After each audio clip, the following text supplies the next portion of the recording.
खून की प्यास पार्ट 1। काली अमावस की रात थी और रात के गहरे सन्नाटे को चीरते हुए एक औरत के चीखने की आवाजें पूरे जंगल के शांत माहौल को दहशत से भर रही थी। वो औरत इस तरह से चिल्ला रही थी जैसे किसी ने उसके बदन पर खौलता हुआ पानी डाल दिया हो। रात को अपने खेतों में पानी देने के लिए आया हुआ हरिया किसान अभी तक इन आवाजों को सुन नहीं पाया था, क्योंकि उसके बेटे किशन ने उसे नया नया मोबाइल फोन जो लाकर दिया था शहर से, और बस उसी मोबाइल फोन में ईयरफोन लगाकर वो कोई पुराना गाना सुनने में मग्न था। लेकिन जैसे ही गाना खत्म हुआ, उस औरत की चीखने की आवाज हरिया किसान के कानों से टकराई। हरिया का दोस्त रामू भी खेत में ही घाट पर गहरी नींद में खर्राटे मार रहा था। रात के उस सन्नाटे में औरत की चीखने की आवाज सुनकर ठंड के मौसम में भी हरिया किसान के माथे से पसीना टपकने लगा। रामू, अरे ओ रामू, अरे जल्दी उठ, क्या खर्राटे मारकर सो रहा है? अरे इतनी रात को ये जंगल में कौन औरत चीख रही है? पूरी तरह से चीख रही है। अरे क्या हुआ? क्या हुआ? कौन है? अरे भूत आ गया क्या? चोर आ गया क्या? अरे न चोर आया है न भूत आया है। मैं ये कह रहा हूँ कि क्या तूने इस औरत के चीखने की आवाज सुनाई देती है कि नहीं? अरे कौन सी औरत? अरे हाँ, ये आवाजें तू पहले नहीं बता सकता था? पता नहीं कौन चुड़ैल जंगल में नाच रही है। हम घर चले जाते हैं? देखता नहीं, मैंने तो कानों में ये लगा रखा था। ओ किशन ने लाके दिया ना शहर से, गाने सुन रहा था मैं। अरे लेकिन भाई मुझे बहुत डर लग रहा है, क्या करें? अरे करना क्या है, भागो यहाँ से। भगवान जाने कौन है और क्यों इतना चीख रही है, और उस औरत के चीखने की आवाजें और ज्यादा तेज होने लगी है। हरिया और रामू के पैर डर के मारे कांप रहे थे। डर की वजह से ना वो वहां पर रुक पा रहे थे और ना ही अपनी जगह से आगे बढ़ पा रहे थे। तभी अचानक से सन्नाटा छा गया। सही मौका है, हमें यहाँ से निकल लेना चाहिए भैया। रामू और हरिया अपना गमछा उठाकर दबे पैरों जंगल के रास्ते से गांव की तरफ चलने लगे। गांव की ओर जाने वाला ये एक ही रास्ता था और आवाज भी उसी तरफ से आ रही थी। लेकिन अभी 2 मिनट पहले वो आवाज पूरी तरह बंद हो चुकी थी और जंगल में पहले जैसा सन्नाटा पसर चुका था। तभी अचानक से पेड़ों में किसी के चलने की सरसराहट रामू और हरिया को सुनाई दी। क्या तुमने कोई आवाज सुनी? हाँ यार, ऐसा लग रहा है कोई इस तरफ ही आ रहा है। और तभी अचानक सामने पेड़ से एक साया रामू और हरिया के सामने उल्टा आकर लटक गया। ये देखकर रामू और हरिया की चीख निकल गई। वो दोनों डर के मारे बेहोश हो गए। वो साया जमीन पर आकर खड़ा हुआ। उसने रामू और हरिया के बालों को पकड़कर खींचना शुरू कर दिया। अब तुम गांव वालों में से कोई जिंदा नहीं बचेगा। मैं तुम सबको ले जाकर उस गड्ढे के नीचे दफन कर दूंगी। सबकी जान ले लूंगी, मैं किसी को नहीं छोड़ूंगी। अगली सुबह रामू की पत्नी कमला हरिया के घर आई और उसने हरिया की पत्नी सुमन से अपने पति के बारे में पूछा। सुमन, कल रात को ये तुम्हारे ही पति के साथ गए थे खेत पर, अभी तक लौट कर नहीं आए हैं। हाँ बहन, मैं भी वही सोचकर परेशान हूँ। मेरे पति भी अभी तक खेत से लौट कर नहीं आए। भगवान जाने क्या बात है, दोपहर होने आई है। अब तक तो उन दोनों को लौट कर आ जाना चाहिए था। क्या करे, कैसे पता करे कि वो दोनों कहाँ हैं? मेरा बेटा भी शहर गया हुआ है, वरना उसी को भेज देते खेत पर। बहन, मुझे लगता है कि हम दोनों को वहाँ जाकर अपने पतियों को ढूंढना चाहिए। ठीक कहती हो तुम, चलो मैं तुम्हारे साथ चलती हूँ। और वो दोनों जंगल के रास्ते खेत की तरफ आगे बढ़ती हैं। वहां जाकर देखती है कि हरिया और रामू आग जलाकर आग के ऊपर कुछ पकाकर खा रहे थे। आप यहाँ पार्टी बना रहे हैं और वहाँ घर पर हमारी जान सुखी जा रही थी कि कहीं कुछ हो तो नहीं गया?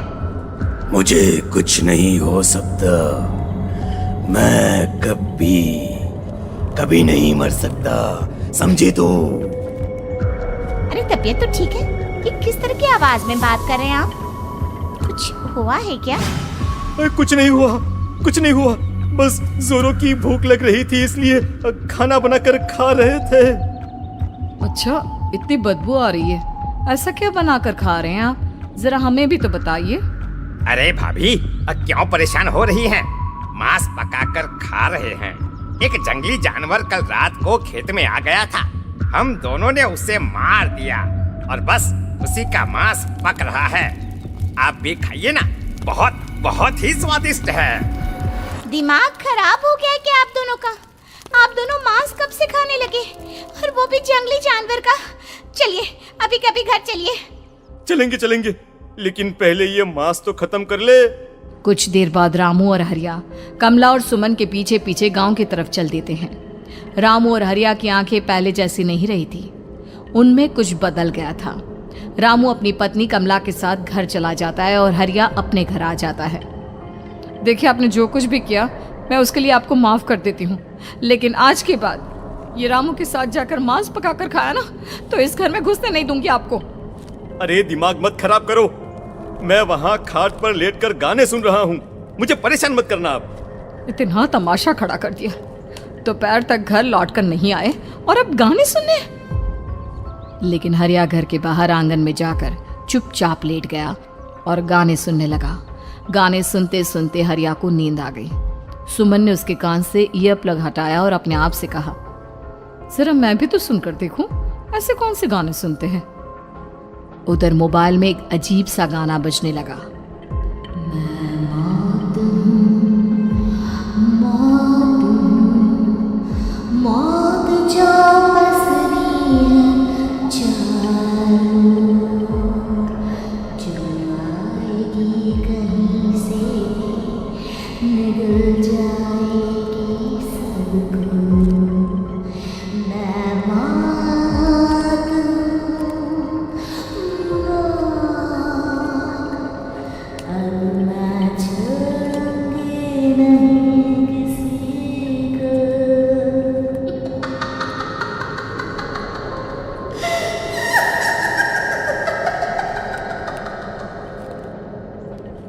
सुमन ने घबराकर मोबाइल फोन दूर रख दिया। वो बुरी तरह से डर गई थी। तभी अचानक हरिया अपनी नींद से जागा और गर्दन टेढ़ी करते हुए सुमन के पास आया। क्या क्या कर रही थी? गाने सुन रही थी?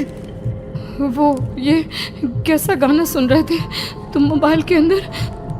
मौत है, मौत। अरे ये सारी बातें छोड़ो और ये बताओ, आज शाम को तुम मेरे साथ खेत चलोगी?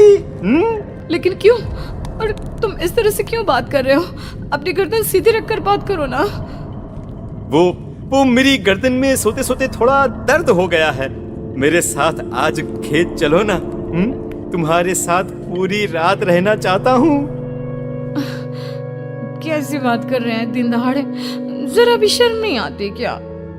अरे इसमें शर्माने वाली क्या बात है? तुम पत्नी हो मेरी। पूरी रात खेत पर रहता हूँ।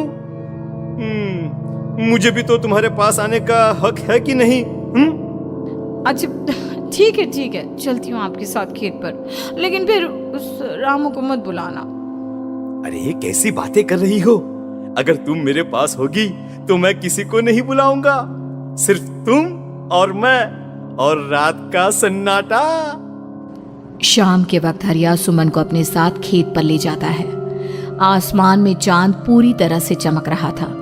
हरिया ने अपने खेत में बनी हुई छोटी सी झोंपड़ी के अंदर सुमन को अपने पास बिठा लिया और उसके बालों में हाथ फिराते हुए कहा, कितनी खूबसूरत हो तुम, बहुत सुंदर लग रही हो। एक चांद से भी ज्यादा सुंदर लग रही हो। ऐसी बातें मत करिए ना, मुझे शर्म आती है।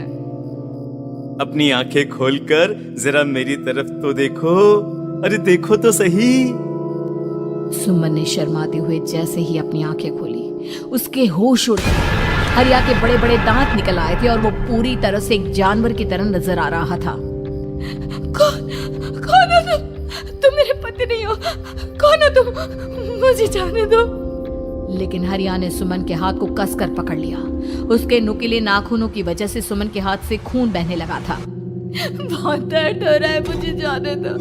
कौन हो तुम? क्या करना चाहते हो? वही जो एक आदमी एक औरत के साथ करना चाहता है, और उसके बाद मैं तुम्हें वहीं ले जाऊंगा जहां पर तुम्हारा पति है। क्या मतलब? क्या कहना चाहते हो? कहाँ है मेरा पति? जंगल के बीचों बीच उबलते हुए पानी के तालाब में वही है तुम्हारा पति। चलो चलो, मैं तुम्हें उससे मिलवा देता हूँ, लेकिन उससे पहले तुम्हें मेरी प्यास बुझानी होगी। और इतना कहकर हरिया सुमन के ऊपर जानवरों की तरह टूट पड़ता है। आखिर कौन था वो जानवर, और क्या सुमन उसके शिकंजे से बचकर निकल पाई? जानने के लिए देखिए इस कहानी का अगला भाग।